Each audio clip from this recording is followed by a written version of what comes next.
हाँ, लोकसभा पार्टी मुझसे नगीना लड़ने के लिए और भी उन्होंने रैली भी की। वो चाहते हैं कि मैं नगीना चुनाव लड़ूं। रावण के टैग को लेकर पूछा गया, लेकिन अब शायद कोफ्त होता है इससे। किसी महिला से पूछो, उसकी जानकारी देके रावण अच्छा था बुरा था तो वो कहेंगे कि रावण जैसा भाई होना चाहिए। आज चंद्रशेखर आजाद कहाँ खड़े हुए हैं गठबंधनों की इस राजनीति में? चुनावी अलायंस के जो हैं वो रिश्ते बड़े बहुत, जो मेरे एक्सपीरियंस हैं, अनुभव बहुत बुरे हैं। क्या चंद्रशेखर रिलीजियस है? ऐसा चाहूँ राज में जहाँ मिले सब अन्न और छोटे बड़े सब सम बसे रविदास रहे प्रसन्न। क्या चंद्रशेखर आजाद आरएलडी के साथ लोकसभा का चुनाव लड़ेंगे? देखिए, मैं तो चाहता हूँ। राहुल गांधी के बारे में क्या सोच है, जो 1-1.5 साल में जो बदलाव हुआ है? राहुल गांधी जी ने भी इसकी बात की है कि भाई जातिगत जनगणना होनी चाहिए, यानी कि उनको चीजें समझ आई है धरातल पे। अग्निपथ योजना, इसके बारे में आप पहले भी बात कर चुके हैं। और अग्निवीर अग्निपथ योजना का नाम है और जो बनते हैं वो अग्निवीर। सरकार को अपनी इस योजना पे सोचना चाहिए।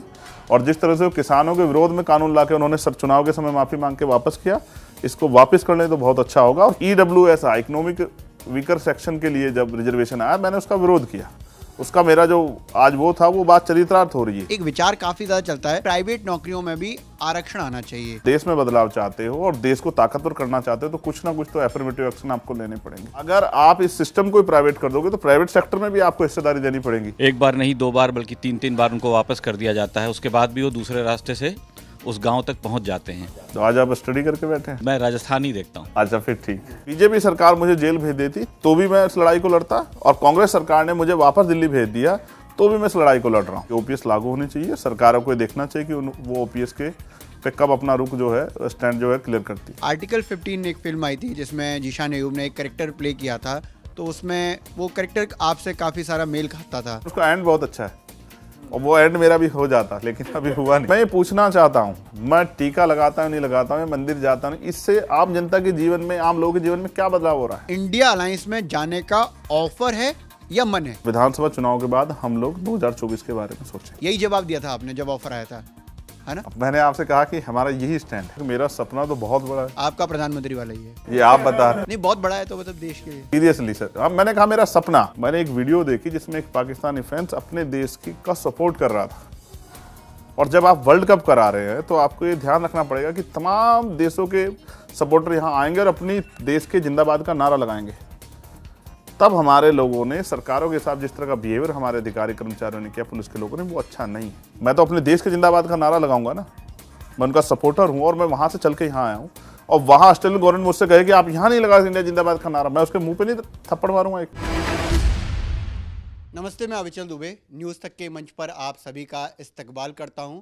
आज न्यूज़ तक के मंच पर हमारे खास मेहमान हैं चंद्रशेखर आज़ाद। आपकी पहले तो सेहत कैसी है और आप अपनी लाइफ जर्नी के बारे में बता सकते हैं, फैमिली के बारे में बताएं ज़रूर, क्योंकि कई बार होता है कि तमाम आप इंटरव्यूज़ करते हैं, राजनीतिक बातें ही होती है सिर्फ, लेकिन ज़रूरी ये भी है कि आप अपने बारे में भी 2-4 बातें कर लेंगे, अच्छा लगेगा। तबीयत मेरी अच्छी है और इसके लिए मैं यूपी सरकार का धन्यवाद दूंगा, क्योंकि ऐसा बहुत कम होता है कि गोली लगने के बाद आप बच जाओ। तो मेरे पास अपनी जो साथी हैं उनके प्यार आशीर्वाद के साथ, बहुत सारी माताओं बहनों के प्यार आशीर्वाद, बस यूपी सरकार का भी बड़ा अच्छा प्यार है मेरे साथ। तो उनकी पुलिस जो है वो अच्छी है, इस वजह से कानून व्यवस्था उत्तर प्रदेश में अच्छी है। इस अच्छी कानून व्यवस्था में गोली लगने के बाद मैं स्वस्थ हूँ और अपने काम को कर रहा हूँ। एक अलग बात है कि वो गोली लगना और वो उसका एक जो एटमॉस्फेयर उस समय बनता है, वो एक भय जैसा माहौल वो काफ़ी लंबे समय तक रहता है, लेकिन अब मैं उससे पार पा चुका हूँ। जब आप राजनीति कर रहे हैं, सामाजिक काम कर रहे हैं, जनता के बीच में जाएंगे तो फिर आप लोगों से दूरी बना के नहीं रह सकते। फिर आपको लोगों के बीच में जाना पड़ेगा, उनसे बात करनी पड़ेगी, उनको सुनना पड़ेगा, उनके साथ बैठना पड़ेगा, कई चीज़ों को ज़मीन पे देखना पड़ेगा। मेरे जैसे नए व्यक्ति के साथ तो और ज़्यादा है कि जिन सच्चाइयों से वाकिफ़ नहीं है, मैं पूरे देश में घूमता हूँ, तो उनको किस तरह से हम लोग उन सच्चाइयों को समझें और उसकी आवाज़ बन के, कभी आपके चैनल्स के माध्यम से, कभी मंचों के माध्यम से, कभी रैलियों में और कभी छोटी छोटी मीटिंगों में उन पर हम चर्चा करें कि वो मुद्दे बने। तो सेहत जिनकी ख़राब है उनकी ठीक करनी है और सबकी सेहत अच्छी रहे, इस काम को आगे बढ़ के जो है हम लोग कर रहे हैं। परिवार तो जो जिस मूवमेंट में हम लोग काम करते हैं वो एक परिवार है, और जिस परिवार में मैं पैदा हुआ वो एक परिवार है, और समाज के रूप में ये देश, जो प्रदेश और देश है, ये भी एक परिवार है। तो मैं समझता हूँ कि राजनीति में शक्ति है। इस शक्ति से जितने लोगों के जीवन में आप बदलाव कर सको और जिन चीज़ों में सुधार कर सको, जो कानून अभी तक लागू नहीं उनको लागू करा सको या कुछ अच्छे कानून बनवा सको, उसमें हाथ आजमाने के लिए आज़ाद समाज पार्टी मेहनत कर रही है। और उम्मीद है इस बार राजस्थान मध्य प्रदेश में जो विधानसभा चुनाव है उसमें कुछ अच्छे रिजल्ट आज़ाद समाज पार्टी के फेवर में आने वाले हैं, जो कि वहाँ की ज़मीन बता रही है और वहाँ के कार्यकर्ताओं की मेहनत बता रही है। एक सच पूछना चाहूँगा, अब डर लगता है, भीड़ में कई बार डर लगता है और फैमिली प्रिकॉशंस भी होते हैं। नहीं, ऐसा नहीं है। फैमिली ने कभी रोका ही नहीं। फैमिली रोकती तो शायद यहाँ नहीं बैठा होता। कोई भी व्यक्ति हो, चाहे वो झूठ में तो कुछ भी बोल दे, लेकिन ये एक कड़वा सच है कि असली ताकत फैमिली से मिलती है। क्योंकि रात में जब आदमी घर जाता है तो फैमिली उसका सपोर्ट भी देती है, उसको निगेटिव भी करती है। तो यहाँ अच्छा है कि लक्ष्य हमारे पास है तो फैमिली का हमेशा पॉजिटिव सपोर्ट ही मिला है।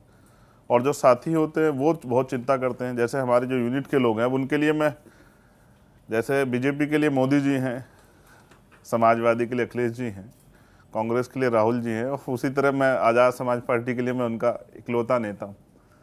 तो उनको बड़ी चिंता होती है और चिंता होनी भी चाहिए। मुझे तैयार करने में उन्होंने बहुत कुछ खोया है। इस पहचान के लिए हज़ारों लोग जेल गए हैं, बहुत सारे लोगों पे झूठे मुकदमे लगे हैं, बहुत सारे लोगों ने राशों का झेली है, कुछ लोग अभी भी झेल रहे हैं, और बहुत सारे लोगों को सामाजिक, आर्थिक, पारिवारिक नुकसान हुए। मैंने बहुत सारे साथी भी खोए इस आंदोलन में। तो डर तो नहीं लगता है। डरे भी किससे?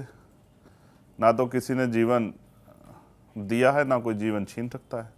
जब हमारी आस्था और विश्वास कुदरत में है और सच्चाई ईमानदारी में है और हम अच्छा काम कर रहे हैं और मन से हम तैयार हैं, तो फिर किसी बात का डर नहीं। बस ये है कि मैं पहचान छिपा के निकलता रहता हूँ। अगर मुझे कहीं जाना होता है तो मेरे पास ये अच्छा हुआ कि कोरोना आया तो मास्क की सुविधा आ गई। अब अगर मास्क लगा के निकले तो लोग अजीब सा समझते नहीं है। पहले समझते थे अगर कोई मुंह छिपा के निकले तो सोचते थे कि कौन है, लेकिन अब समझते हैं कोई प्रिकॉशन ले रहा होगा स्वास्थ्य के लिए। तो मैं अक्सर मास्क लगा के निकल जाता हूँ, क्योंकि यूपी सरकार ने सुरक्षा तो दी नहीं, तो अपने भरोसे अपनी सुरक्षा करनी पड़ रही है और बाकी कार्यकर्ता मदद करते हैं। पहचान की बात कही आपने, तो हमारा जो एक सेक्शन है उसमें मैं आऊँगा सब्सक्राइबर सवाल। तो मतलब हमारे जितने सब्सक्राइबर हैं उनके लिए हम बताते हैं कि आज हमारे यहाँ फला व्यक्ति आ रहा है, तो अपने सवाल रखते हैं, तो उस सेक्शन को बाद में लेंगे। लेकिन सबसे ज़्यादा उसमें जो पूछा गया वो रावण के टैग को लेकर पूछा गया। अब ये टैग जो है पहले शायद आपको अच्छा लगता था, बीबीसी की रपट में पढ़ रहा था, उसमें आपने कहा था कि ठीक है, अगर किसी का सम्मान बचाने के लिए अगर ये टैग लग रहा है तो ठीक है, लेकिन अब शायद कोफ्त होता है इससे। मैं जब कक्षा 6 में था, मुझे कक्षा 6 तक का ज्ञान था। जब मैं 12वीं में गया तो मेरा ज्ञान बढ़ा। जब मैंने ग्रेजुएशन की, पोस्ट ग्रेजुएशन की, तो मुझे जानकारियाँ मेरी और बढ़ी। जब मैंने लॉ किया तो मुझे विधि की भी जानकारी हुई। जब मैंने पॉलिटिकल साइंस की पढ़ाई की तो राजनीतिक जानकारी हुई। तो जब मैं भारत की राजनीति को देखता हूँ और समझता हूँ तो मैं सोचता हूँ कि कोई भी नेता नहीं चाहेगा, कोई व्यक्ति की मेरी वजह से किसी दूसरे को फ्री में लाभ हो जाए। भारत में करैक्टर्स हैं, भारत में जातियाँ हैं, भारत में धर्म हैं, भारत में तमाम तरह की व्यवस्थाएं हैं। इस व्यवस्था में जो आज का जो कल्चर बना हुआ है, आज की जो सांस्कृतिक वो है, उसमें ये मन से तो लोग कहते हैं कि इसे महिला से पूछो, उसकी जानकारी देके रावण अच्छा था बुरा था, तो वो कहेंगे कि रावण जैसा भाई होना चाहिए। लेकिन जब आप उसको, जैसे कल दशहरा है तो कल रावण को जलना भी है, तो कोई जलना क्यों चाहेगा? तो बेसिक ये है कि मुझे लगता है कि जिस तरह से भारतीय जनता पार्टी पॉलिटिक्स करती है धर्म की, वो मेरे नाम को उस तरह से यूज ना करे और उस तरह से के गलत प्रभाव जो है लोगों पे ना जाए, इसलिए मैंने इस नाम में को मना कर दिया कि मेरा इस नाम से मुझे ना जोड़ा जाए। और बाकी नाम मैं कहता हूँ कि नाम तो मुझे माता पिता ने दिया। मेरे फादर ने चंद्रशेखर आज़ाद मेरा नाम बचपन में रखा, जब मुझे भी नहीं पता था कि, उनको भी नहीं पता था मैं करूँगा क्या। मेरे बड़े वाले भाई का नाम भगत सिंह रखा। अब सोचो कि कितने क्रांतिकारियों से कितना प्रेम रहा होगा मेरे पिता को। तो मैं तो अपने पिताजी की बात को चरितार्थ कर रहा हूँ कि मेरा नाम चंद्रशेखर है, तो मैं उसी तरह से लोगों के हकों की लड़ाई लड़ रहा हूँ।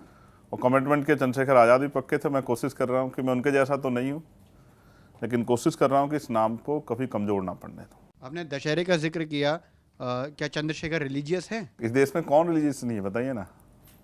और मैं धर्म को इस तरह समझता हूँ कि धर्म जोड़ने के लिए, धर्म इंसानों के लिए है, लेकिन आज धर्म का इस्तेमाल राजनीति में या बहुत सारी चीज़ों को बदलाव करने के लिए किया जा रहा है।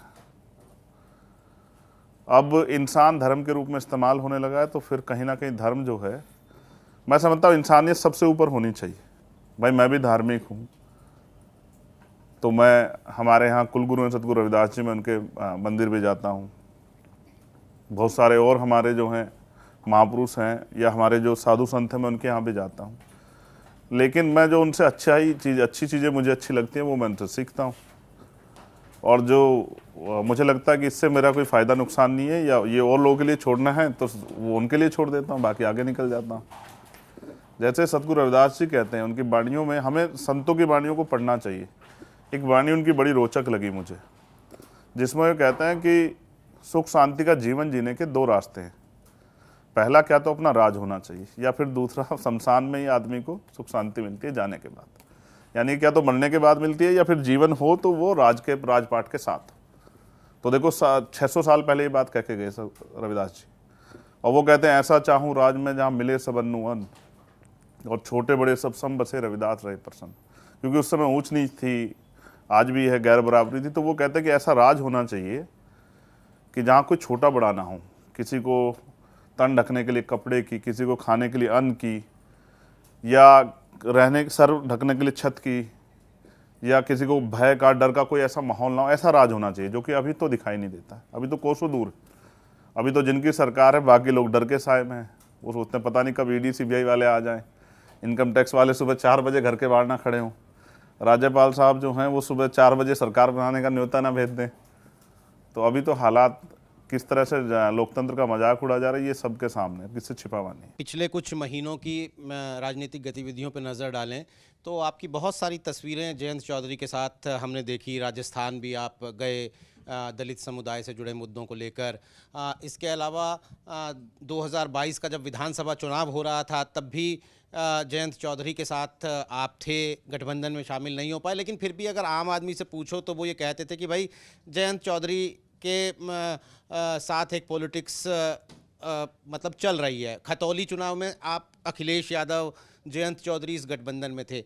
अभी आज की तारीख में चंद्रशेखर आज़ाद किसी गठबंधन में हैं? अगर हम लोकसभा चुनाव के मद्देनज़र बात करें या फिर आप की मौजूदा राजनीति की बात करें, आज चंद्रशेखर आज़ाद कहाँ खड़े हुए हैं गठबंधनों की इस राजनीति में? 14 अप्रैल 2023 हम लखनऊ में थे और मैंने, अखिलेश जी ने प्लान किया कि हम मध्य प्रदेश का चुनाव मिलकर लड़ते हैं, और इसी वजह से हम लोग, जयंत चौधरी जी, मैं और अखिलेश जी, हम लोग 14 अप्रैल को मऊ बाबा साहब डॉक्टर भीमराव अम्बेडकर जी की जन्मस्थली भी गए, इस संदेश के साथ कि हम वहीं से इस चीज़ को आगे बढ़ाएं। और मध्य प्रदेश जिस राजनीति को हम करते हैं, बहुजन राजनीति, की बहुत उपजाऊ ज़मीन है। 90% आबादी वहाँ SC ST OBC माइनॉरिटी के लोग की। खैर किसी वजह से वो बात परवान नहीं चढ़ पाई। तो अभी तक अलग तो नहीं है, क्योंकि हमने नगर पंचायत, नगर पालिका का चुनाव भी इकट्ठे ही लड़ा। वो एक अलग बात है कि हिस्सेदारी में कभी कभी थोड़ी इधर उधर होती रहती है, तो मैं उस पर ज़्यादा सोचता नहीं। मैं सोचता हूँ कि भाई हमें अपने रास्ते खुद बनाने हैं। सब लोग अच्छे हैं, मैं किसी को बुरा नहीं कहता हूँ, लेकिन कोई आपको कुर्सी नहीं देगा। कुर्सी चाहिए तो आपको उतना ताकतवर बनना पड़ेगा। क्या तो आप कुर्सी खींचने वाले बनो, या आप इतने ताकतवर हो कि आप किसी का रास्ता आसान करो कि लोग आपके लिए कुर्सी छोड़ें। तो अभी तक तो है, अगर उनके वो अलग होना चाहें तो उसमें कोई बुराई नहीं। मैं समझता हूँ कि कोई भी नए आदमी के लिए या कोई भी नया काम आप करोगे उसमें बहुत सारी कठिनाइयाँ, तो सभी धीरे धीरे सीख रहे हैं। मेरे पिताजी तो मुख्यमंत्री नहीं रहे, मेरे पिताजी तो प्राइमरी स्कूल के हेडमास्टर थे। मेरी माँ हाउस वाइफ है। मेरी फैमिली राजनीतिक फैमिली नहीं है। तो मैंने तो जो कुछ सीखा वो संघर्ष से सीखा। हमारे यहाँ कहते हैं कि आदमी बादाम खाने से नहीं सीखता है, ठोकर खाने से सीखता है। तो मैंने तो कई अलायंस के, मेरे चुनावी अलायंस के जो हैं वो रिश्ते बड़े, बहुत जो मेरे एक्सपीरियंस हैं, अनुभव बहुत बुरे, लेकिन इन सब चीज़ों से सीख लेके, और मैं ये समझता हूँ कि जब तक आप अपने आप ताकतवर नहीं होंगे तब तक आपको कोई अवसर नहीं देगा। तो हम अपना काम कर रहे हैं और मजबूती से कर रहे हैं। कई स्टेट में, 7 से 8 स्टेट में हमने अपने संगठन को मजबूत तैयार किया। हरियाणा, नॉर्थ में, राजस्थान, मध्य प्रदेश, दिल्ली, उत्तराखंड, यूपी और झारखंड, महाराष्ट्र में अभी हमारी संगठन की बॉडी जो है, स्ट्रक्चर वो बन रहा है विधानसभा लेवल तक का। और छत्तीसगढ़, तेलंगाना, कर्नाटका, उड़ीसा, यहाँ हमारा भीम आर्मी का भी बहुत मजबूत संगठन है। इन स्टेटों में भीम आर्मी का संगठन है, केरल तक। तो मुझे लगता है कि हमारे लिए ज़मीन बहुत मुश्किल नहीं है, क्योंकि हम पे संगठन है, हम उसको जब चाहे इधर आज़ाद समाज पार्टी में कन्वर्ट कर सकते हैं। लेकिन चुनावी राजनीति और सामाजिक राजनीति बहुत फ़र्क है। यहाँ तो हर कोई आपको गिराने के लिए बैठा है। समाज ऐसा होता है कि हर कोई आपकी मदद करता आगे बढ़ने में। तो समय लगेगा, धीरे धीरे सीख रहे हैं। कार्यकर्ता भी जो फोर्स है, जैसे आर्मी में कोई भर्ती होता है तो पहले दिन जवान नहीं होता, रंगरूट होता है, फिर एक ट्रेनिंग के बाद सीखता है। तो अभी धीरे धीरे समय लगेगा। 3 साल की पार्टी है हमारी, 2 साल हमने कोरोना में बिताए, तो अभी धीरे धीरे सीख रहे हैं। कैडर का काम चल रहा है और एक आने वाला समय होगा, बहुत अच्छा होगा। आज़ाद समाज पार्टी ताकतवर होगी, उस पर अपना कैडर। नहीं, माशाल्लाह, आपने ये जो बयान दिया है ये तो किसी सीखे सिखाए पॉलिटिशियन का ही बयान लग रहा है कि साथ हैं भी लेकिन चलना भी अकेले पड़ता है। चलिए मैं सीधा सीधा पूछ लेता हूँ कि अखिलेश यादव को लेके आपने एक बात कही कि भाई हम साथ हैं लेकिन चलना अकेले ही पड़ता है, कुर्सी अपने आप ही लेनी पड़ती है।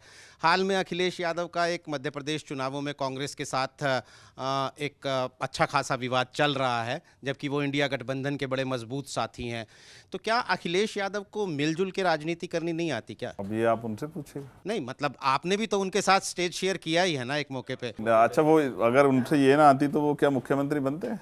वो कितने बड़े नेता हैं, कितने लंबे समय जो है लोकसभा में भी रहे, विधानसभा में भी हैं।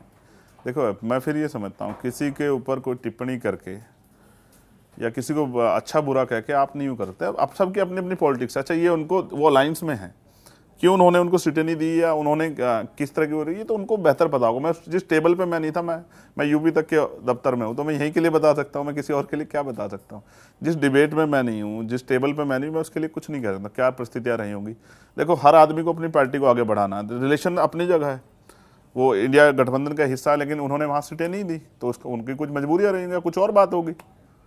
तो मैं इस पर नहीं कहूँगा कि ये ताली दोनों हाथ से बजती है, एक हाथ से नहीं बजती। हम भी बजाना चाहते, 2022 में नहीं बजी, तो ये एक मत से नहीं हो सकता है। दोनों लोगों को तैयार होना पड़ता है, तब जाके मुझे लगता है चीज़ें आगे बढ़ सकती। 2024 में भी बजाना चाहते हैं ये ताली? कौन?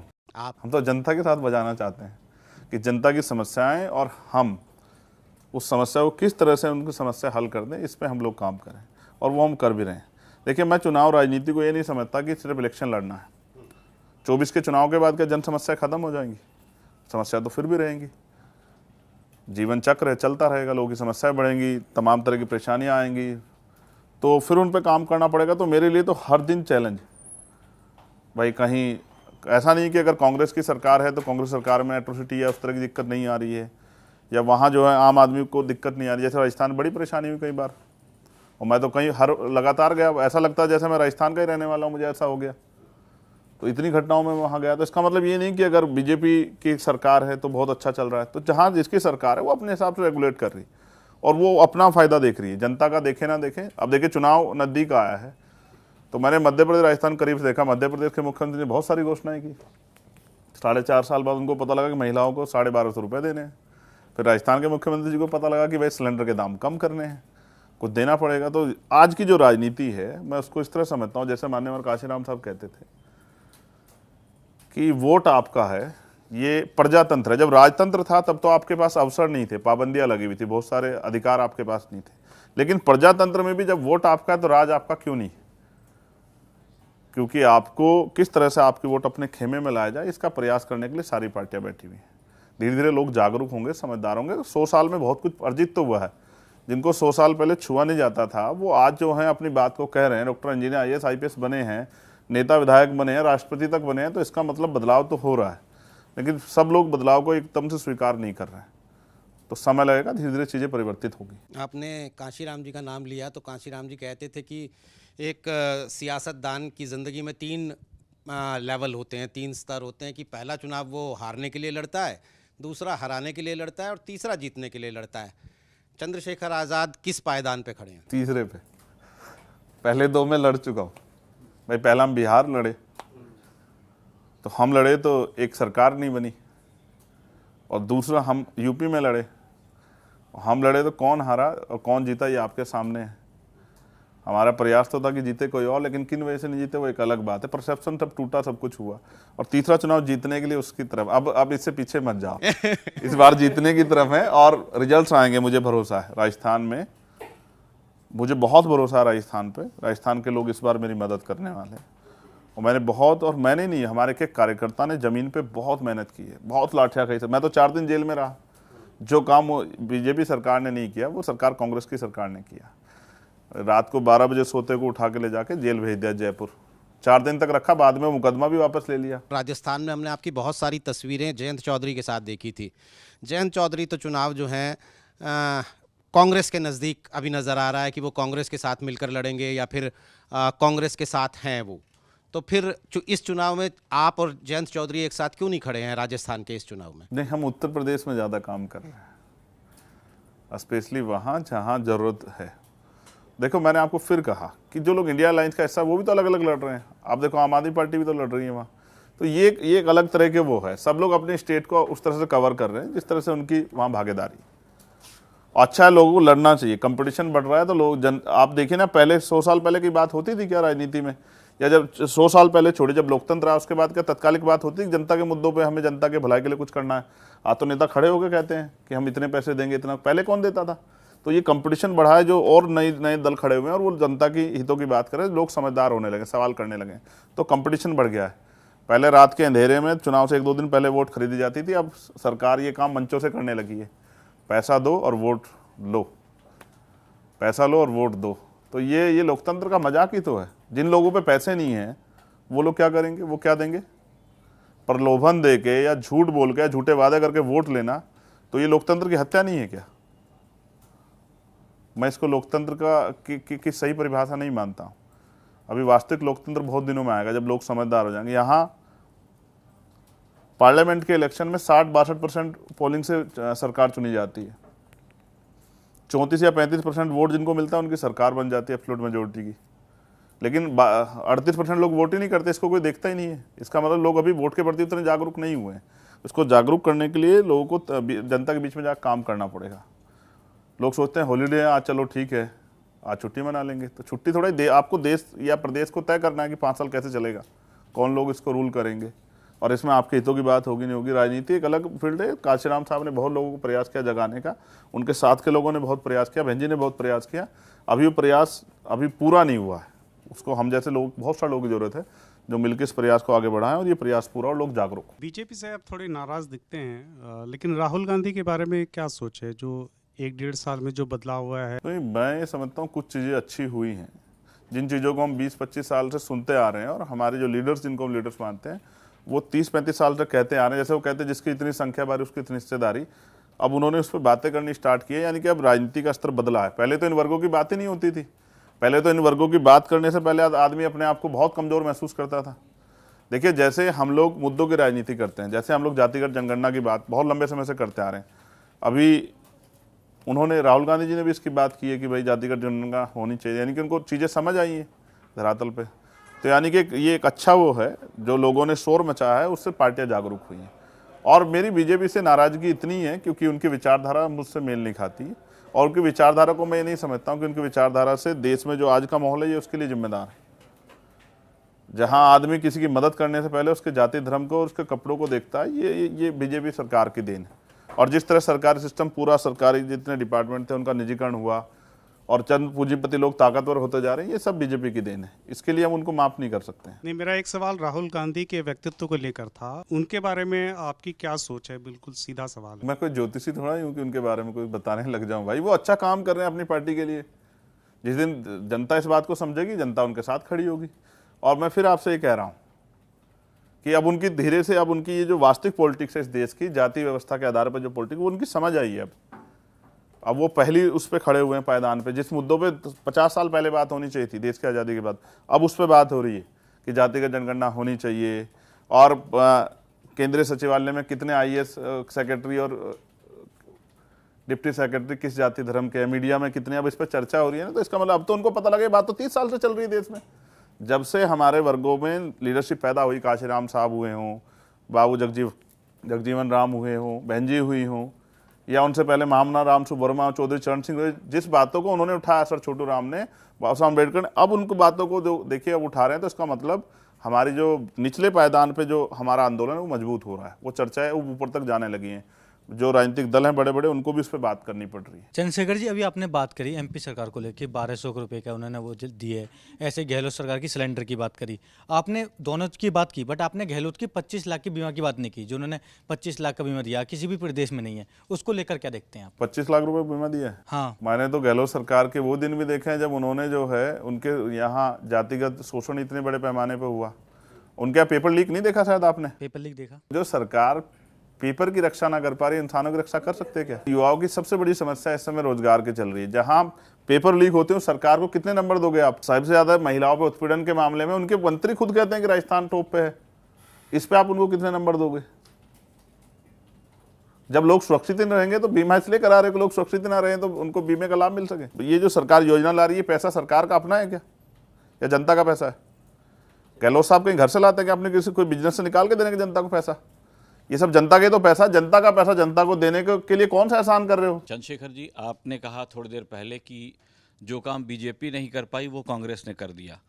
मतलब आप किसी दलित बच्चे की वहाँ पे हत्या होती है, चंद्रशेखर जाते हैं, एक बार नहीं 2 बार बल्कि 3-3 बार उनको वापस कर दिया जाता है, उसके बाद भी वो दूसरे रास्ते से उस गांव तक पहुंच जाते हैं। तो आज आप स्टडी करके बैठे हैं? मैं राजस्थान ही देखता हूँ। अच्छा, फिर ठीक। तो आप कई बार अरेस्ट हुए, आपको दिल्ली वापस भेजा गया, आप फिर जिद करके वापस चले गए, तो क्या आपने एक तरीके से कांग्रेस का एहसान माना है?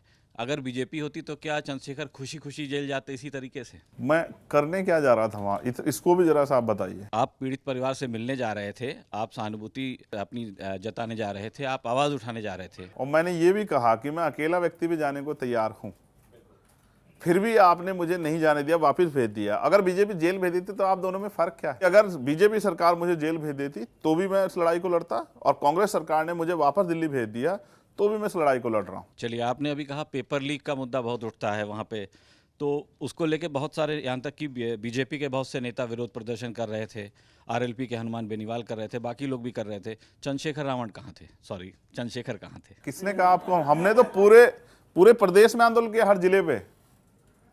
आप उस समय हमें कवर नहीं कर रहे थे, आप सिर्फ चंद्रशेखर आजाद को कवर करते हैं।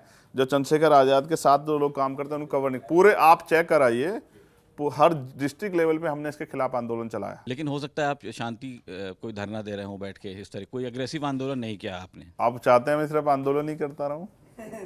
आपको नहीं लगता कि देश में और भी प्रदेश हैं जिन पे मुझे रहना पड़ता है? मैं वहां तब जाता हूं जब अन्याय की पराकाष्ठा हो जाती है, जब हद हो जाती है, जब पूरी सरकार आरोपियों के पक्ष में खड़ी हो जाए, तब मैं कहीं जाता हूं। रोज हत्याएं हो रही हैं, आपने एनसीआरबी का डाटा देख लो ना, हर सरकार में हो रही है। मैं सब जगह नहीं जाता हूं।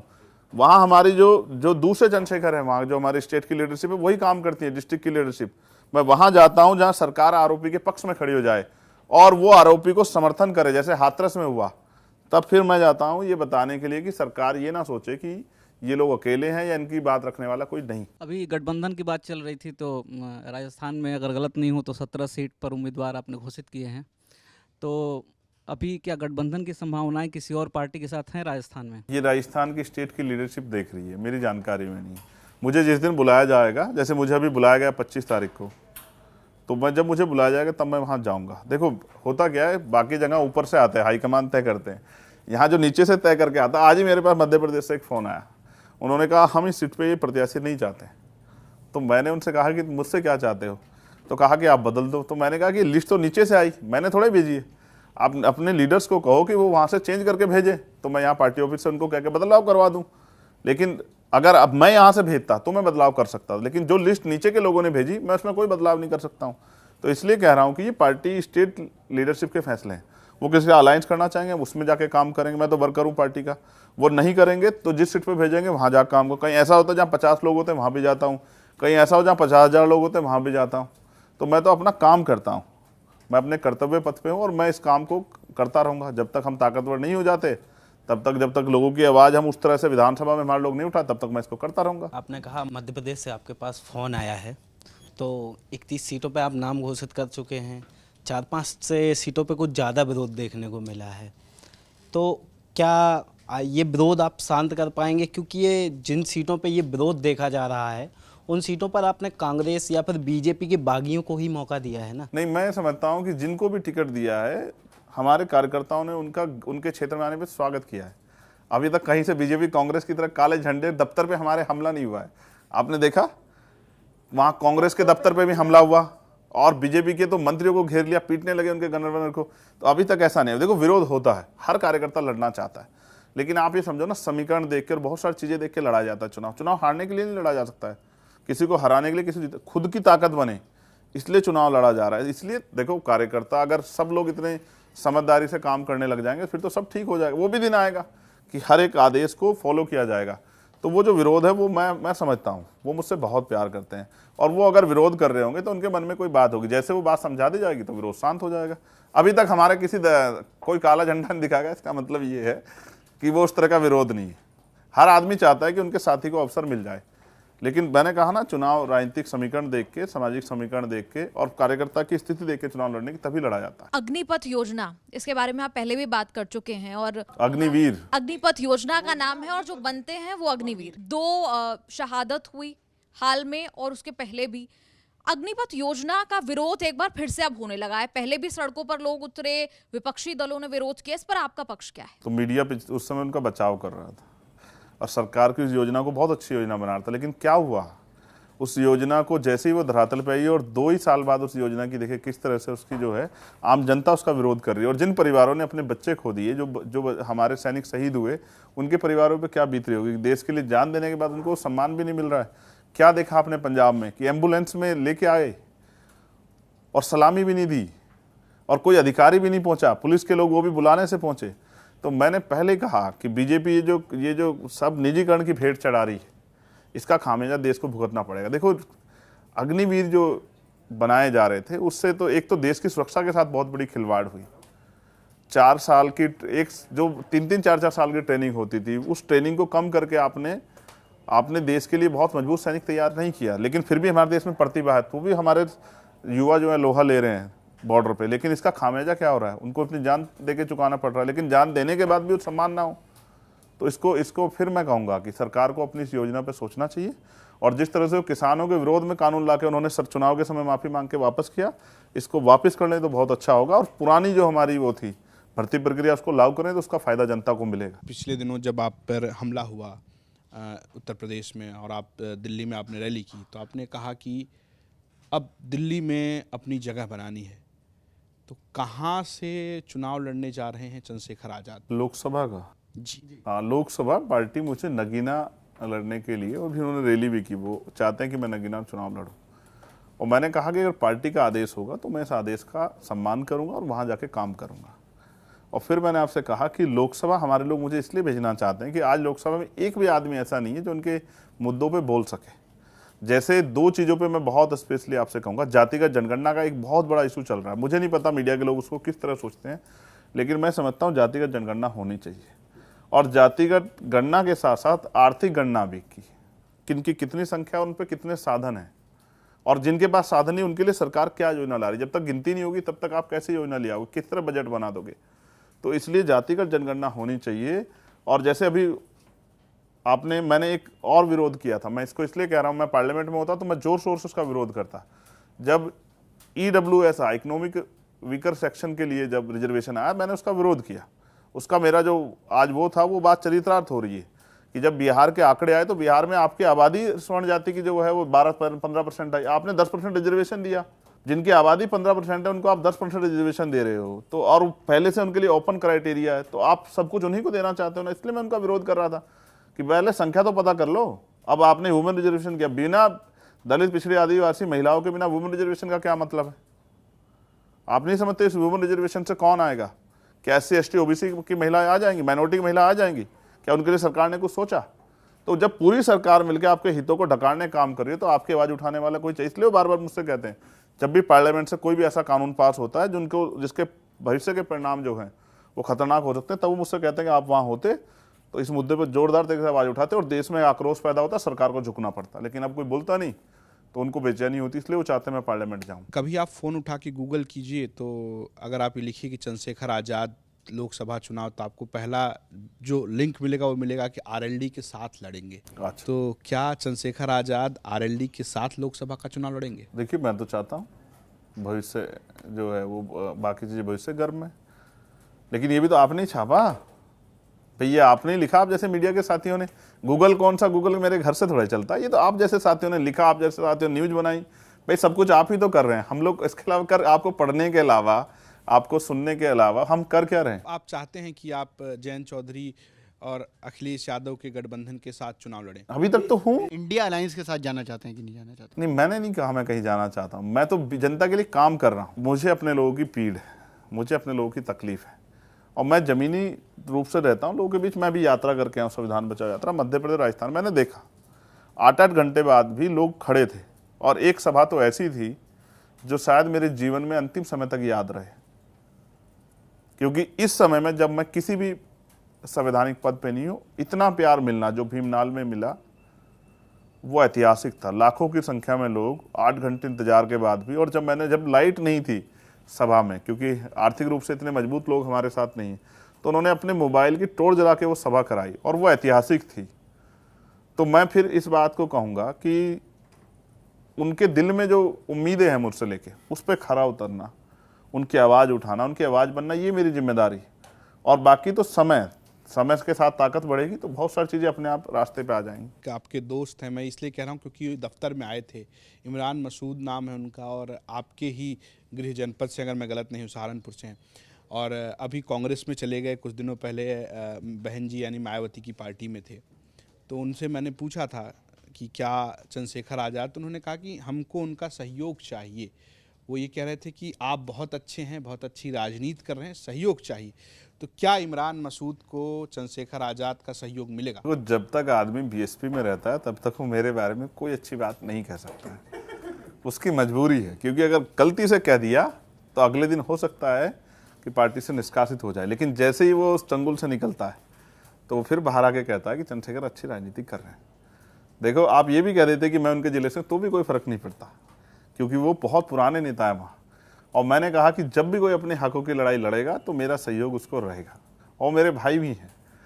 तो अगर वो मुझसे मदद के लिए कहेंगे और परिस्थितियाँ ऐसी होंगी तो मैं उनकी मदद भी करूँगा। अच्छा, एक बहुत सवाल है, मैं इसको बहुत तथ्यात्मक तौर पर आप के सामने साबित तो नहीं कर सकता, लेकिन जो पिछले दिनों में हमने बहुत सारे ग्राउंड रिपोर्ट्स किए, खासकर दलित बस्तियों में जाके हमने पूछा लोगों से कि 2024 में आप किसका साथ देंगे।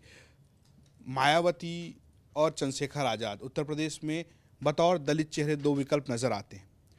बहुत एक बेसिक टोन नज़र आती है कि चंद्रशेखर अभी आएंगे, उनका फ्यूचर है। मायावती आज हैं, अभी हैं, वो जहाँ कहेंगी हम वहाँ जाएंगे, और ये बहुत बड़ा चंक है। आपको लगता है कि क्या चंद्रशेखर आज़ाद वो जगह अभी ले नहीं पाए हैं? क्या वो अभी उत्तर प्रदेश में दलित पॉलिटिक्स में, कहूँ कि पॉलिटिक्स में वो चेहरा नहीं बन पाए हैं जो उनको अब तक बन जाना चाहिए था? कैसे बन जाना चाहिए था? लोग आपको वोट दें। पहली बात तो जो बहुत लंबे समय ठगे गए लोग हैं वो आसानी से किसी साथ जुड़ते नहीं, और जब जुड़ते हैं तो आसानी से टूटते नहीं, जब तक उनका बिल्कुल भरोसा ना टूट जाए। तो मैं समझता हूँ उन्होंने बहुत काम किया है, वो 4-4 बार चीफ मिनिस्टर रही हैं, तो उन्होंने इस बीच में बहुत काम किया जनता के लिए। तो जनता इतनी आसानी से उनसे अलग नहीं होंगी, लेकिन जब वो लगातार गिरावट की तरफ जाएंगी और वो उस तरह से जनता की लड़ाई नहीं लड़ेंगी, तो एक समय होता है, एक समय के बाद जनता का, आपसे ये तो लोगों ने कहा ना कि उनका समय आएगा, ये तो कहा ना, ये तो आप ही कह रहे हो ना, आप और चीज़ स्पष्ट मत करो, ये तो आप कह रहे हो ना, तो मैं भी उसी का इंतजार कर रहा हूँ। आपको क्या लगता है कि मायावती अब वैसी बातें कर रही हैं? क्या वो लड़ाई लड़ रही हैं समाज की? आपको क्या लगता है? मैं आपसे पूछ रहा हूँ। नहीं, आपको क्या लगता है? आप भी तो एनालिसिस करते हैं ना मीडिया के लोग, आप तो रोड टीवी पे बैठ के रिपोर्ट देते हैं ना सब लोगों की। नहीं, हम तो सवाल पूछते हैं। नहीं, कमाल है भाई, मैं आपसे पूछ रहा हूँ, आप ये बताओ, जिनकी पूर्ण बहुमत की सरकार रही हो, आज वो एक सीट पे है, तो आप क्यों हैं? कोई तो कारण रहा होगा। ऐसा क्या हुआ कि 2006 में मान्यवर काशीराम साहब के जाने के बाद आपने 2 महीने में अपने पार्टी के पूरे नारे थे, पूरी जो आपकी पार्टी आइडियोलॉजी, उस सबके साथ समझौता कर लिया, वो सब में बदलाव कर लिया? ऐसा क्या हुआ 2 महीने में? आपका जो नारा था भोजन हिताय भोजन सुखाएगा, उससे सर्जन हिताय सर्जन सुखाए कैसे हो गया? आप जिस हालात में आज हैं, आप उसके जिम्मेदार कहीं ना कहीं खुद हैं। और मैं उनकी पार्टी में किसी पद पे नहीं कि मैं कोई कह दे कि मेरी वजह से नीचे गई। आज अगर आज़ाद समाज पार्टी अच्छा नहीं करती है तो उसमें मुझे दोष दिया जा सकता है, लेकिन अगर उनकी पार्टी अच्छा नहीं करती है तो उसके लिए वो और उनकी लीडरशिप से ही सवाल पूछा जाएगा। तो जनता आज पूछ रही है कि जब चुनाव आते तभी तो आते हो, चुनाव से पहले कहाँ रहते हो? तब तो चंद्रशेखर आज़ाद रहते हैं। ये भी तो लोग कहते हैं या नहीं कहते हैं कि हमारी लड़ाई तो चंद्रशेखर आज़ाद लड़ते हैं, हर रोज लड़ते हैं। तो ये संगठन के जरिए काम जारी है और देखो बदलेगा लोगों का मन, धीरे धीरे बदलेगा। जब जहाँ प्रेम होता है वहाँ से हटने में समय लगता है।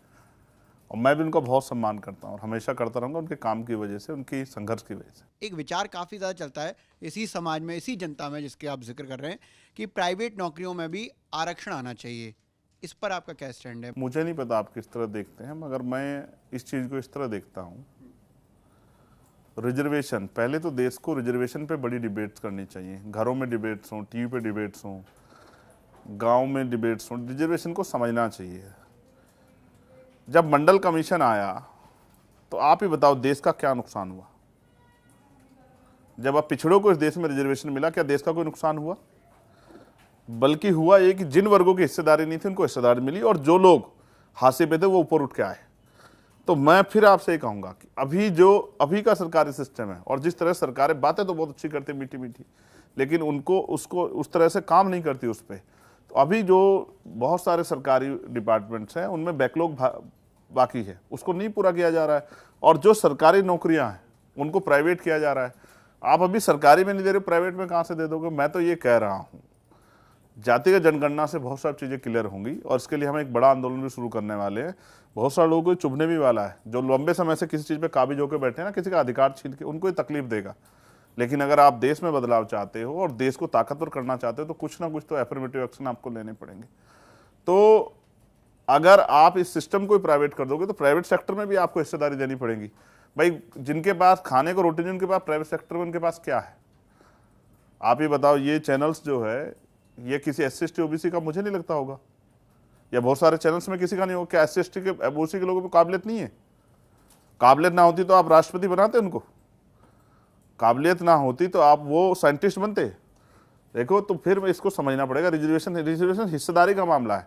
अगर एक ही विचारधारा के सब लोग बैठ जाएंगे तो किसी को न्याय नहीं मिलेगा और उन वर्गों की बात ही नहीं होगी। अगर बाबा साहब अम्बेडकर अपनी पार्टी ना बनाते तो मुझे लगता है उन पर बात ही नहीं होती।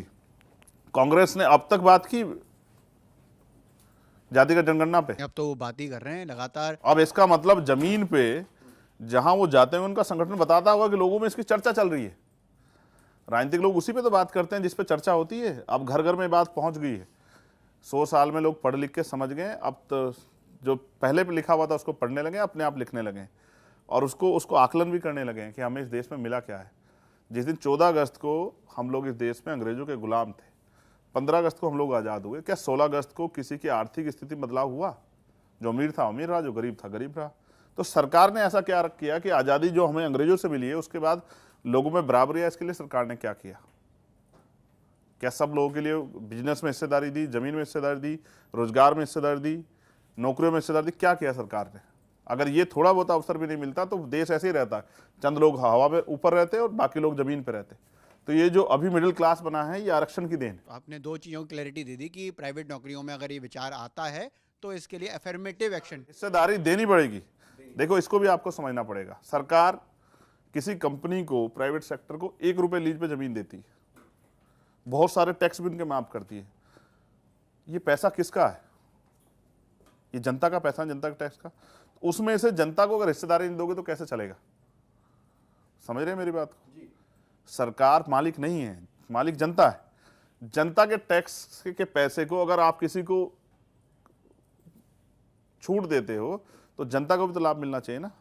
टैक्स तो हर एक आदमी देता है। तो इसलिए मैं कह रहा हूं कि अगर आप प्राइवेट सिस्टम की तरफ ज्यादा बढ़ोगे तो आपको प्राइवेट सिस्टम में भी हिस्सेदारी देनी पड़ेगी, और नहीं दोगे तो फिर विरोध होगा। क्योंकि जिनको अधिकार नहीं मिले हैं, जो हाथे पड़े, अब वो जागने लगे। आपने एक और क्लैरिटी दी कि जो राहुल गांधी ओबीसी की बात कर रहे हैं तो वो दरअसल वोट बैंक की राजनीति है। उनको जो भी समझ में आया, ओबीसी समाज जाग रहा है और उनके ओबीसी नेता उनसे कहते होंगे कि भाई देखो, इनकी बात नहीं करोगे तो ये समाज वोट नहीं देगा। और उनको ये भी समझ आ गया कि अप्रकाश उनके साथ नहीं है, अप्रकाश बीजेपी के साथ खड़ा है, तो इसलिए वो इस बात को समझ रहे हैं। और ये बात तो काशीराम साहब ने बहुत पहले की, बहुजन हिताय बहुजन सिखाए, 85 बनाम 15 की बात, ये बात तो, और जिसकी इतनी संख्या है उसकी इतनी हिस्सेदारी, वोट हमारा राज तुम्हारा नहीं चाहिए, तो बहुत दिन पहले कह के गए साहब 70 के दशक में। एक सवाल और भी है जो मेरा ही है दरअसल। आर्टिकल 15 एक फिल्म आई थी जिसमें जीशान अय्यूब ने एक कैरेक्टर प्ले किया था, तो उसमें वो कैरेक्टर आपसे काफ़ी सारा मेल खाता था, उसमें काफ़ी चर्चा भी हुई। तो वो जब कैरेक्टर बनाया जा रहा था तो आपसे मुलाकात हुई थी अनुभव सिन्हा की? क्या उन्होंने इस पर बातचीत करी थी कि आप किस तरह से रहते हैं, किस तरह से बातचीत करने का तरीका है? आज तक के एक पत्रकार साथी का फ़ोन आया कि कोई डायरेक्टर आपसे बात करना चाहते हैं क्योंकि वो कोई मूवी बना रहे हैं, तो मैंने उनको मना कर दिया कि भाई नहीं, मुझे बात नहीं करनी। अब आप कहोगे तो मैं नाम भी बता दूंगा, मगर मैं नहीं चाहता आज तक वालों की बात बाहर जाए, तो इसलिए मैं नहीं बता रहा हूँ। तो बाद में मैं अनुभव भाई से मिला, मैं एक बार मुंबई था तो अनुभव भाई से मेरी बात हुई, उन्होंने बड़ी एक लाजवाब मूवी बनाई। तो मेरी बात हुई तो उन्होंने कहा कि मैंने इसमें से कुछ चीज़ें हटा दी क्योंकि आपकी सहमति नहीं थी, मगर उसका एंड बहुत अच्छा है और वो एंड मेरा भी हो जाता, लेकिन अभी हुआ नहीं। सरकार के जो शुभ चिंतक हैं उन्होंने प्रयास तो किया था कि वो जो एंड में उस जीशान अय्यूब की मृत्यु हो जाती है। हाँ, गोली से, अब वो पुलिस की गोली हो या सरकार की गोली हो या सरकार के चहितों की गोली हो, तो वो प्रयास तो हुआ था, लेकिन अभी मेरा जीवन है, कुदरत ने अभी मुझे जो काम मुझसे लेना वो पूरा नहीं हुआ, इसलिए मैं भी जी रहा हूँ। चंद्रशेखर भाई, 1 अक्टूबर को एक बड़ा आंदोलन होता है रामलीला मैदान में दिल्ली में, और वो ओपीएस को लेकर होता है। आप जिन प्रदेशों में जा रहे हैं या फिर राष्ट्रीय स्तर पर भी जाएंगे तो ओपीएस को लेकर एक बड़ी बात लगातार की जा रही है कि साहब की ओपीएस लागू किया जाए। अब चंद्रशेखर की जो पार्टी है, आज़ाद समाज पार्टी, ये किस तरीके से कन्विंस कर पा रही है कि साहब की ओपीएस नहीं होगा तो गेम ओवर है? क्योंकि जब हमारे साथ लोगों की बातचीत हुई तो उन्होंने कहा कि ये जो एनपीएस स्कीम है ना, इसमें हमारे को खाने के डाले पड़ जाएंगे, ऐसी स्थिति हो जाएगी, जबकि सरकार ये कह रही है कि भाई साहब आपको पैसा हम ज़्यादा ऑफर कर रहे हैं। देखिए, ओपीएस के जो लोग लीडर्स हैं उस आंदोलन के, मेरी उनसे बात हुई, उन्होंने मुझसे कहा भी कि हम आपको बुलाना चाहते थे लेकिन आपसे बात नहीं हो पाई, हम उस प्रोटेस्ट में आपको बुलाना चाहते थे कि आप उसमें आके अपना समर्थन दें। तो मैंने उनको समर्थन भी दिया, और मैं पिछले 4-5 साल से जब मैं अधिकारियों के बीच, कर्मचारियों को जाता हूँ तो वो अपनी इस पीड़ा को रखते हैं हमारे सामने। मैंने बहुत सारे मंचों से इसकी बात की है कि भाई पुरानी पेंशन बहाल होनी चाहिए। देखो, फिर मैं कह रहा हूँ, हमारा काम क्या है कि जो भी समस्या आपके सामने आए और वो समस्या जायज़ हो तो आपको उस पर आवाज़ उठानी चाहिए। और इसी बात को तो हमारे साथी कह रहे हैं कि बहुत सारी ऐसी समस्या जिन पे पार्लियामेंट में जिन पे बात नहीं हो रही है, अगर आप होंगे तो वहाँ उन पे बात होगी। इसलिए तो मुझसे ज़्यादा जिदबाजी कर रहे हैं कि आप एक सीट तय करके, और जैसा मैंने कहा कि आप लड़के पार्लियामेंट जाओ और इन समस्याओं को, जिनको समस्या समझे, इनको इशू बनाओ, क्योंकि जब वो उस प्लेटफार्म से आएंगी बात तो पूरा देश सुनेगा, दुनिया के लोग सुनेंगे, और फिर उन लोगों में विश्वास पैदा होगा कि कोई इनकी बात कहने वाला है। तो ओपीएस का मेरा समर्थन है कि ओपीएस लागू होनी चाहिए। सरकारों को देखना चाहिए कि वो ओपीएस के पे कब अपना रुख जो है, स्टैंड जो है, क्लियर करती है। सब्सक्राइबर सवाल वाला जो सेक्शन है उस पर मैं पूछ लेता हूँ, क्योंकि बहुत सारे सवाल आए हैं आपको लेकर। सोशल मीडिया की ताकत समझे आप? नो डाउट, आपके वो लेकर जो सवाल आए हैं बहुत सारे आए हैं। रमेश साहब ने पूछा है कि इंडिया अलायंस में जाने का ऑफर है या मन है? बड़ा इंटरेस्टिंग है ये। इंडिया अलायंस वाले इश्यू पे मैं पहले ही अपनी बात क्लियर कर चुका हूँ कि पहले हम विधानसभा चुनाव से फ्री होंगे। नहीं, दरअसल क्योंकि इंडिया अलायंस को लेकर मीटिंग्स हो गई ना, 3 मीटिंग्स हो गई हैं, तो क्या कभी उनकी तरफ से आपको ऑफर आया कि आ जाइए, मीटिंग तो कर ही लेते हैं, बात कर लेते हैं? पहले हम विधानसभा चुनाव से फ्री होंगे और विधानसभा चुनाव के बाद हम लोग 2024 के बारे में सोचेंगे। यही जवाब दिया था आपने जब ऑफर आया था, है ना? मैंने आपसे कहा कि हमारा यही स्टैंड है। अगर आपको ऑफर आता है तो आप कुछ सीटों को लेकर कहेंगे या कहेंगे कि साहब की जिस तरीके से अखिलेश और जयंत के साथ हिस्सेदारी की बात हो रही है उसी जरिए चली जाए? देखिए, हमारे इश्यूज हैं, अगर सरकार बदलेगी भी तो जो हमारे अपने इश्यूज हैं SC ST OBC माइनॉरिटी के, उनको भी हमें स्टैंड उस अलायंस का क्लियर चाहिए जिस अलायंस के साथ हम जाने वाले हैं, जिनके लिए हम वोट का प्रयास करने वाले, जनता समर्थन चाहते हैं। वो उस सरकार का उन इश्यूज पे क्या स्टैंड होगा। जैसे जातिगत जनगणना का मैंने आपसे कहा, उसके आर्थिक आंकड़े मैंने आपसे कहा, जैसे मैंने आपसे कहा कि जिस तरह से स्कॉलरशिप शेड्यूल कास्ट की बंद की गई, जिस तरह से एट्रोसिटी जारी है। जैसे कल ही एक सुप्रीम कोर्ट का ऑर्डर मैंने पढ़ा, उन्होंने कहा कि जो सफाई कर्मचारी है उनको 30 लाख का मुआवजा अगर उस सीवर में उनकी जान जाती है तो उनको मिलना चाहिए, मगर हमने कहा कि उसकी वो बढ़ा के 50 लाख करनी चाहिए। और जो पुरानी घटनाएं उन पे भी सुप्रीम कोर्ट को संज्ञान लेकर ये फैसला बहुत दिन पहले से लागू होना चाहिए, तो लोगों को फायदा होगा। बहुत सारे ऐसे इश्यूज, जैसे एजुकेशन का इश्यूज है, आपने बहुत सारे स्कूल जो है उनको बंद कर दिया है, सरकारी स्कूलों को, तो आप गरीबों के रास्ते बंद कर रहे हो। जिस तरह से सारे सरकारी डिपार्टमेंट को प्राइवेट किया जा रहा है, तो निजीकरण को जिस तरह सरकार बढ़ावा दे, उस पर भी सरकार अपना स्टैंड क्लियर करे। वुमन रिजर्वेशन है, इस पर भी हमें स्टैंड क्लियर चाहिए। आपने कितनी अच्छी बात की कि आपने सबने विरोध भी दर्ज कराया और समर्थन भी दे दिया चुपचाप। ये जो खेल चल रहा है पर्दे के पीछे, ये जनता समझ रही कि जब आप एक तरफ विरोध दर्ज करा के फिर समर्थन कर देते हो, इसका मतलब आप नहीं चाहते कि दलित, पिछड़ी, आदिवासी महिलाओं को, माइनॉरिटी की महिलाओं को अवसर मिले। तो इसलिए बहुत सारे ऐसे इश्यूज है, जैसे ओपीएस का आपने कहा, ओपीएस पे भी हमारा स्टैंड क्लियर है। जैसे प्रमोशन में रिजर्वेशन है SC ST OBC के लिए, उस पर भी हमारा स्टैंड क्लियर है। तो हमारे जो इश्यूज हैं, मुद्दे हैं, पहले उन पे बात होगी, उन पे समर्थन होगा, तब आगे की राजनीति को हम लोग या आगे के लाइन्स को मजबूत करने के लिए हम सोचेंगे। लव्या ने पूछा है सोशल मीडिया के जरिए कि पहले ये तिलक लगाते थे, मंदिर जाते थे, अचानक क्या हुआ कि सब छोड़ दिया? तो मेरे तिलक की एक बड़ी दिलचस्प स्टोरी है कि जब मेरा लॉ फाइनल हुआ देहरादून, पहली बार ऐसा था कि वो जो फर्स्ट ईयर के बच्चे थे, बच्चे और बच्चियाँ, उन्होंने प्रयास किया कि हम जो है फेयरवेल पार्टी देंगे। और ये मेरे लिए एक नया अनुभव था। मैं तो कॉलेज में उस दिन गया, मुझे पता लगा कि पार्टी है लॉ वालों की, जो फाइनल ईयर के स्टूडेंट हैं। तो जब मैं वहाँ गया, हमारे यहाँ मैंने कहा कि बेटियों की, महिलाओं की बहुत रिस्पेक्ट होती है। अलग अलग कल्चर है भारत में, बहुत अलग अलग तरह की चीज़ों का, बहुत मज़ेदार है। आप जाओगे महाराष्ट्र में, वहाँ वो नारियल भी आपके हाथ में थमाते हैं, टीका भी लगाते हैं, बहुत कुछ करते हैं, कोई नीला लगाता है, कोई लाल लगाता है। तो मैं जब गया तो एंट्री पे जो बच्चियाँ खड़ी थी, फर्स्ट ईयर की स्टूडेंट, उन्होंने तत्काल वो सबको टीका कर रही थी। तो मेरे लिए अच्छा, मैं उस तरह की चीज़ों में तब तक इस तरह से इन्वॉल्व भी नहीं था। तो मैं आराम से गया और मैंने उनके, बहनों ने कोई प्यार दिया, मैंने उसका स्वागत किया। और क्योंकि मैं सोशल मीडिया से बहुत लंबे समय जुड़ा हूँ, वो मेरे वही फ़ोटो हैं। और फिर मैं ये पूछना चाहता हूँ, मैं टीका लगाता हूँ नहीं लगाता हूँ, मैं मंदिर जाता हूँ, इससे आम जनता के जीवन में, आम लोगों के जीवन में क्या बदलाव हो रहा है? ये इसको भी महसूस लोगों को करना चाहिए। जो लोग इस तरह की चीज़ें फैलाते हैं, उनको ये जवाब देना चाहिए कि वो इतने दिनों से कुर्सी पर बैठे हैं, उन्होंने क्या जनता का भला किया, और अगर किया है तो 80 करोड़ लोग कौन है जिसको सस्ता राशन दे रहे हो? लव्या का सवाल सिर्फ इतना है कि सब कुछ क्यों छोड़ दिया? मैंने फिर कहा ना आपसे, मैंने कुछ पकड़ा ही नहीं जो मैंने छोड़ दिया। मैंने आपको बताया ना अपने इंटरव्यू के शुरू में कि अभी भी मैं अपने गुरु घरों में जाता हूँ। मैं अभी भी मैं वहाँ गया ग्वालियर में, जहाँ जो 6वें गुरु थे, गुरु हरगोविंद सिंह जी, जब उनको छोड़ा गया उस गुरुद्वारे में, जहाँ जिसको बंदी छोड़ उत्सव मनाया जा रहा था, मैं वहाँ गया।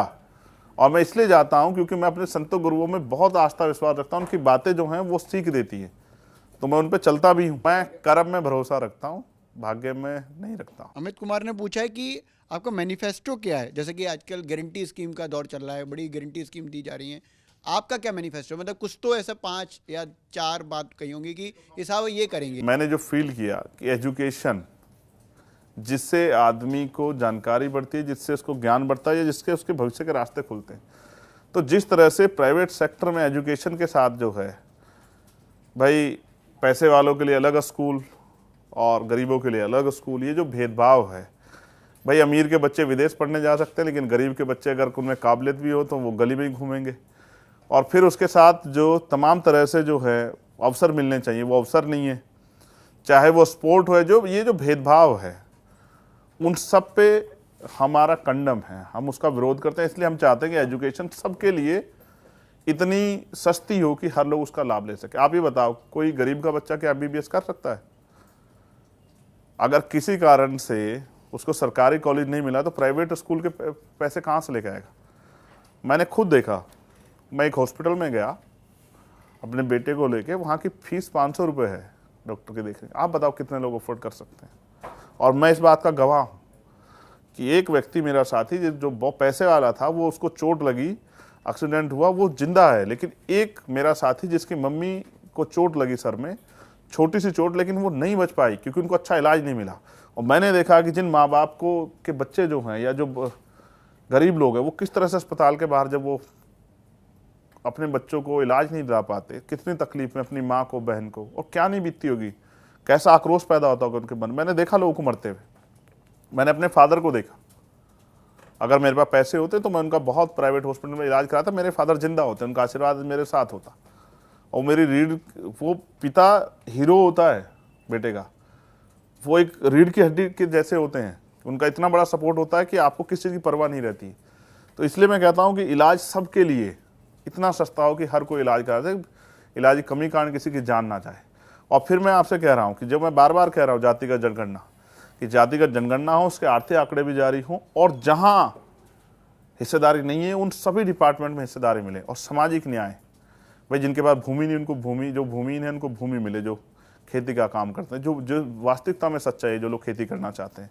जिनके पास रोजगार नहीं उनको रोजगार मिले। और एक जो सबसे बड़ा इशू आज मेरी समझ में आता है, जिस तरह से महिलाओं पर एट्रोसिटी होता है, मैं आपको गारंटी के तौर पे कहता हूँ, मैं और कोई गारंटी दूं या ना दूं, लेकिन जब हम ताकत में होंगे तो कोई बहन बेटी अपने आप को डरावा घबराया हुआ महसूस नहीं करेगी, किसी भी जाति धर्म की, जो आज की कोई भी सरकार नहीं दे पाई। ना आप उस पर मोदी सरकार को अच्छा कह सकते हो, ना आम आदमी पार्टी को अच्छा कह सकते हो, ना ही आप कांग्रेस पार्टी को अच्छा कह सकते हो, जिनकी बहुत लंबे समय तक सरकारें सेंटर में स्टेटों में रह ली हैं।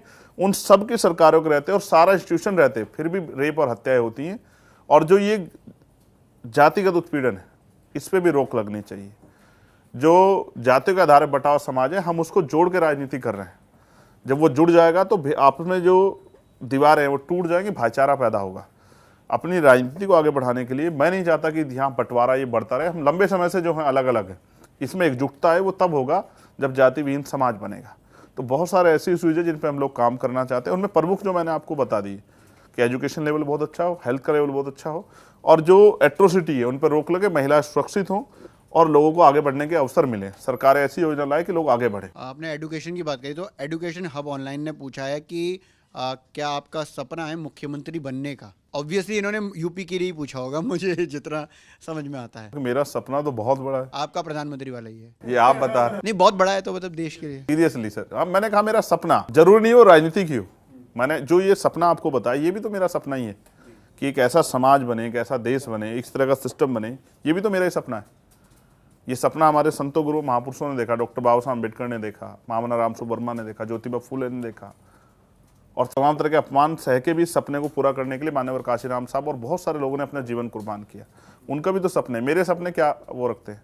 मान्यवर काशीराम साहब और डॉक्टर बाबा साहब अम्बेडकर का एक संयुक्त सपना था कि इस देश में कमजोर वर्गों के लोग, और वो भी डॉक्टर अम्बेडकर की विचारधारा को मानने वाले लोग, समता समानता बंधुत्व भाईचारे की विचारधारा, ऐसा कोई व्यक्ति प्राइम मिनिस्टर बने। ये मेरा भी सपना है कि मैं उसको प्राइम मिनिस्टर बनाने में मेरा योगदान रहे, और हम मेहनत करके जिनका वोट है उनका राज आ जाए, इस बात पे भी हम लोग काम कर रहे हैं। किंग मेकर बनना चाहते हैं आप? मैं किंग नहीं बनना चाहता, ना मैं किंग मेकर, मैं अपना काम करना चाहता हूँ। जिस तरीके से आप गोरखपुर चुनाव लड़ने गए, जितने भी वोट आए हो, आपने कहा कि ना मैसेजिंग गई है कि पूरे यूपी में मैसेजिंग गई है कि हमने साहब की सामने आकर टक्कर दी, आवाज़ दी।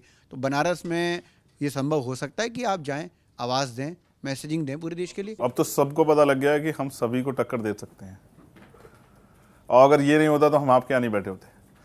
तो टक्कर देने का काम, मैंने आपसे कहा कि पार्टी का इशू है।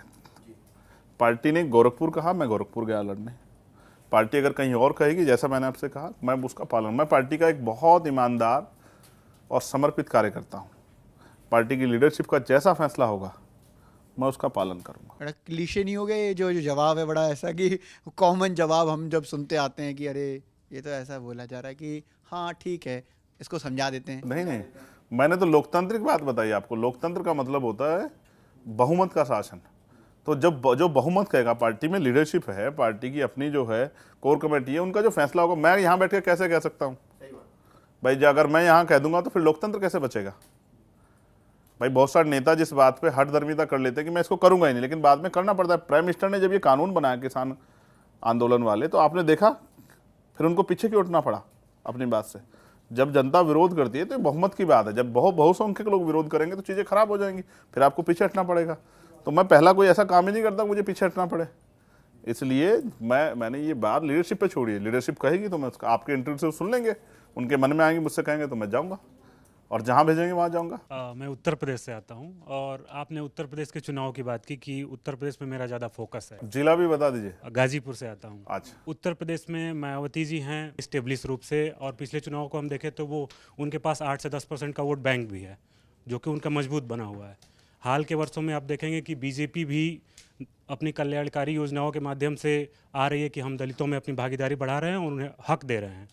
तो आप इन दोनों के बीच में आप अपने आप को कहाँ देखते हैं? अभी उनका हापुड़ का एक सम्मेलन हुआ, अच्छी बात है कि मैंने यूपी तक वालों से सुना कि उनकी रैली में जो लोग आए हुए थे वो ये चिल्ला चिल्ला कह रहे थे कि देखो हम इनकी रैली में आप भले गए हों, लेकिन वोट इस बार हम खुला चंद्रशेखर आज़ाद को देंगे। आपके यूपी तक पे मैंने सुना, और मुझे नहीं पता कि इसके बाद आपसे सवाल पूछा गया नहीं पूछा गया कि आपने क्यों दिखाया।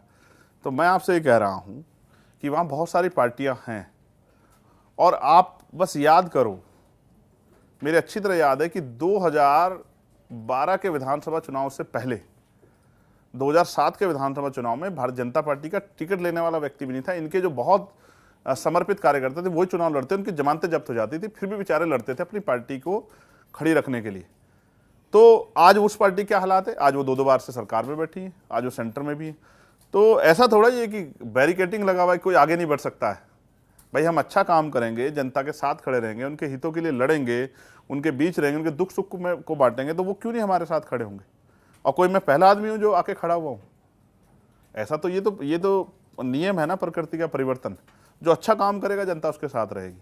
जिनके साथ पिछली बार थी उनके साथ नहीं रही, जिनके बाद उसके बाद थी उनके साथ नहीं रही, और जिनके साथ आज है, जिस तरह के वो काम करें जैसे आजम खान साहब के परिवार के साथ उन्होंने किया, तो उनके साथ भी नहीं रहेगी। आपका मंच पर एक्सपीरियंस कैसा रहा, आप निर्मम होकर बता सकते हैं। मैं जानना चाह रहा था कि तुम्हें मुझसे उम्मीद है कि मैं कोई चीज़ झूठ भी बोलता हूँ। मुझे एक चीज़ बड़ी थोड़ी सी अजीब लगी, डाइसी कह सकता हूँ, कि जब मैंने कहा कि ऑफर मिला या बाद में बताएंगे, तो आपने शायद उसको रोक लिया। मैं फिर आपको स्पष्ट कर दूं कि जिस चीज पे जब बात होनी चाहिए तभी बात होनी चाहिए। अभी कल हम लोग न्यूजीलैंड से जीते, तो कोहली अपना शतक नहीं कर पाए, तो लोगों के मन में न्यूजीलैंड और कोहली चल रहे हैं। अब आप पूछो कि अगला मैच जिससे होगा उसमें कौन शतक बनाएगा, कौन सी जोड़ी अच्छा वो करेगी, तो मेरा क्रिकेट में बड़ा इंटरेस्ट है, इसलिए मैं आपसे कह रहा हूं कि अगले मैच की अगली बार, पहला मैच जो चल रहा है आज उस पर बात की है। अभी विधानसभा चुनाव चल रहा है, और अगर हम किसी के भी साथ खड़े हो जाते हैं, इसका फर्क 101% विधानसभा चुनाव में पड़ेगा कि हमारे कार्यकर्ताओं में उलझन पैदा होगी कि आप उस अलायंस का भी हिस्सा हैं और नीचे अलग अलग भी लड़ रहे हैं। तो इसलिए हम किसी अलायंस का हिस्सा तब तक नहीं बनेंगे जब तक हमारा विधानसभा का चुनाव खत्म नहीं हो जाता। जब विधानसभा का चुनाव खत्म हो जाएगा 5 स्टेट वाला, उसके बाद पार्टी बैठ के निर्णय लेगी कि वो अपने इशूज पे, जिन इशूज जो हमारे मुद्दे मैंने आपसे बताए, वो किसके साथ जाना चाहती है। बहुत ही इंटरेस्टिंग बात आपने कर ली। अब ये सच बताइएगा कि इंडिया अलायंस वर्ल्ड कप जीत पाएगा कि नहीं? ये सवाल ही गलत है। आप ये कह रहे हैं ना मैच को लेकर, तो क्या हम चाहत करते हैं कि भारत वर्ल्ड कप जीत जाए नहीं जाए? नहीं, बिल्कुल जीतेगा। अगर यहां भी नहीं जीतेगा तो फिर कहां जीतेगा? ठीक है, ऐसी एक चाहत हो सकती है कि क्या 2024 में इंडिया अलायंस, चाहत हो या ना हो आप साफ कर सकते हैं कि, और वाकई तार्किक रूप से साइंटिफिक तरीके से क्या इंडिया अलायंस उस दमदारी में है कि उस आप 2024 में वो सरकार बना ले, या बीजेपी सरकार रिपीट होगी? मैं इंडियन हूं, तभी तो मैं कह रहा हूं कि इंडिया वर्ल्ड कप जीते। तभी तो जब मैं इंडिया का अलायंस का हिस्सा ही नहीं हूं, तो मैं उनके जीत हार पे क्यों बात करने लगा हूं? एक चीज मुझे बहुत बुरी लगी, और ये होनी नहीं चाहिए, इसके लिए मैं सरकार की बहुत कड़े शब्दों निंदा करता हूं। मैंने एक वीडियो देखी जिसमें एक पाकिस्तानी फैंस अपने देश का सपोर्ट कर रहा था, और जब आप वर्ल्ड कप करा रहे हैं तो आपको ये ध्यान रखना पड़ेगा कि तमाम देशों के सपोर्टर यहाँ आएंगे और अपनी देश के जिंदाबाद का नारा लगाएंगे। तब हमारे लोगों ने सरकारों के साथ जिस तरह का बिहेवियर हमारे अधिकारी कर्मचारियों ने किया, पुलिस के लोगों ने, वो अच्छा नहीं है। सरकार, मैं फिर कह रहा हूँ, राजनीति को देश के साथ मत जोड़ो, इसका नुकसान होंगे बहुत ज़्यादा। अगर सोचे कल ऑस्ट्रेलिया मैच हो और मैं और आप देखने जाएं, तो मैं वहां जाके ऑस्ट्रेलिया जिंदाबाद का नारा लगाऊंगा क्या? मैं तो अपने देश के जिंदाबाद का नारा लगाऊंगा ना। मैं उनका सपोर्टर हूं और मैं वहां से चल के यहाँ आया हूं, और वहां ऑस्ट्रेलियन गवर्नमेंट मुझसे कहे कि आप यहाँ नहीं लगा इंडिया जिंदाबाद का नारा, मैं उसके मुंह पे नहीं थप्पड़ मारूंगा एक। मैं अपने देश का नारा लगा तो किसका लगाऊंगा? तो मैं आपसे कह रहा हूँ, ये जो माहौल है, मुझे इससे बहुत संतुष्टि नहीं है जो बना दिया सरकार ने। इसलिए आपके एक साथी ने कहा कि मेरा बीजेपी से विरोध रहता है, ये उन्हीं की देन है। भाई वो हमारा पड़ोसी मुल्क है, हमारे उससे विदेश रिश्ते, क्या प्राइम मिनिस्टर नहीं गए पाकिस्तान? बनते ही गए, भागे भागे और चादर उड़ा के आए उनकी माता जी को। तब क्या हुआ? आपने तो फिलिस्तीन का, आपने इजराइल का समर्थन किया, आप फिलिस्तीन को मदद क्यों भेजी? अब आपके समर्थक ही नहीं समझ पा रहे हैं कि सरकार चाहती क्या है। कभी सरकार इस कोने मिलती, कभी उस कोने मिलती, एक तरफ इजराइल का समर्थन कर रहे हो, दूसरे फिलिस्तीन को मदद भेज रहे हो। तो उनके जो समर्थक है वो ही समझ पा रहे किससे लड़े। तो ये जो दोहरा चरित्र है, ये भारतीय जनता पार्टी में, इसलिए मेरा उनसे विरोध। तो मुझे बहुत अच्छा लगा, बहुत अच्छे सवाल थे, और अच्छा होगा कि बिना कटे ही सारे सवाल जनता के बीच आए, तो ये बहुत अच्छा होगा। यकीन रहिए कि ये ऐसे ही जाएगा। बस एक बार बता दिए, टीम स्क्वाड में जाना चाहते हैं नहीं इंडिया की? अगला मैच कब है? 29 तारीख में। 29 तारीख में मेरी रैली आजमगढ़, और मैं कोशिश करूंगा कि रैली से फ्री होके मैच देखने के लिए जाऊं। आप आए, आपने इतना समय दिया, उसके लिए खूब खूब धन्यवाद। आगे आएंगे, सब पूरा विश्वास। आपकी टीम अच्छा काम करती है, उसके लिए बहुत बहुत धन्यवाद। मैंने आपके यहाँ देखा कि आप काटते नहीं हो, वरना वो वीडियो जो हापुड़ की है उसमें मुख्यमंत्री जी आपकी क्लास लगा सकते थे यूपी तक वालों की, तो आपने काटा नहीं है। बड़ा अच्छा लगा कि आप जब ग्राउंड में जाते हो तो सबको सुनते हो, ये बहुत अच्छा है। धन्यवाद।